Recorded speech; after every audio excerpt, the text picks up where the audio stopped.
Ousmane Sonko gravite autour d'un fait clair. D'après source A, à savoir 22,7 millions de voyageurs en 2025 avec le BRT pour un TER qui revendique 23 millions de passagers, c'est-à-dire 97% de ponctualité et zéro accident. Bon, 2000 enseignants recrutés, 54 millions de barils de pétrole et 3 millions de mètres cubes de gaz à fin 2025. Voilà en tout cas le bilan de 2 ans. De 2 ans de gouvernance de l'actuel régime aussi. Il y a eu, d'après toujours Aïda Mbodj, nous livre source A, une hausse du budget de campagne agricole de 120 à 130 milliards, 2660 hectares de périmètre irrigué, 47 fermes agricoles réceptionnées, sans oublier semences produites localement, plus de 17 000 hectares d'aménagement hydro-agricole engagés et réception de 405 bergeries, dira bien entendu la coordonnatrice de APT, Aïda Mbodj en l'occurrence, informe source A, le journal de nous livrer l'autre point, relevé par la lionne incontestée et incontestable du Sénégal, Magou Diambour, Aïda Mbodj, à savoir 120 ambulances médicalisées, 2500 agents recrutés sur le plan de la santé. Et pendant ce temps, le point actu quotidien au chapitre de la coalition apte de révéler un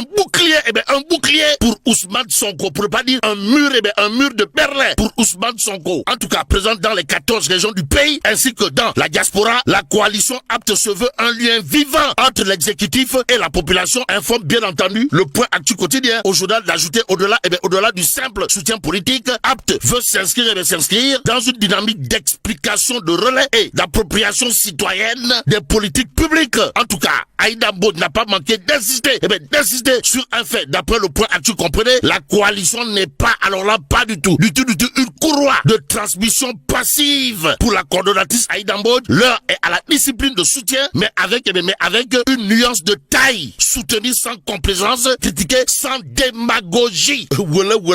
Bok, sommes-nous tentés de dire, mais dire qu'il y a de l'eau dans le gaz à propos du tandem au pouvoir, c'est en quelque sorte enfoncer des portes ouvertes. Si on en croit l'As quotidien ce matin, le journal, en tout cas, de révéler, point de presse de Apte et Diomaye président, la drôle de guerre au sommet de l'État. Et en l'État, critique quotidien pour sa part d'afficher à ça une coalition Diomaye contre coalition Apte, Diomaye et Sonko. Deux agendas aux antipodes, tout compte fait. Retenons quand le président Bassirou Djaher, Diomaye Faye et son premier ministre Ousmane Sonko, les agendas s'opposent, révèle bien entendu critique. Le journal piloté par Pape Sarr, mon confrère, en tout cas de renseigner, alors que le premier ministre mise sur sa coalition éponyme pour un portage politique, le second compte sur Apte pour le défendre et ainsi porter sa candidature pour la prochaine présidentielle, dont les obstacles juridiques sont en train d'être levés par sa majorité parlementaire. Note bien entendu critique, la critique étant aisée, mais l'art difficile.